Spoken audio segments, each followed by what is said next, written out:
எதுலங்க நன்மை இருக்குது? அந்த ஐக்கியத்துல தான் நன்மை இருக்குது. ஐக்கியத்துல தான் நன்மை இருக்குது.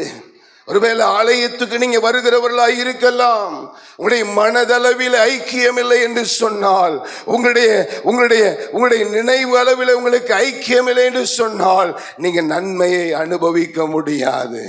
அல்லேலூயா. நான் பிரசங்கிக்கிறது வானம் மாறினாலும் பூமி மாறினாலும் அவருடைய வார்த்தை மாறாத வசனத்தை. அல்லேலூயா. ஒரு மனுஷனுடைய வார்த்தையை நான் பிரசங்கம் பண்ணவில்லை. ஏதோ ஒரு மரித்து மண்மறைந்த தெய்வத்துடைய வார்த்தை நான் பிரசங்கம் பண்ணவில்லை. அவர் சொன்னபடியே உயிர்த்தெழுந்தார். அவர் இன்றைக்கும் ஜீவிக்கிறார். அவருடைய வார்த்தை சொல்லி இருக்கிறது. ஐக்கியத்துல, சகோதர ஐக்கியத்துல என்ன இருக்குதாமா?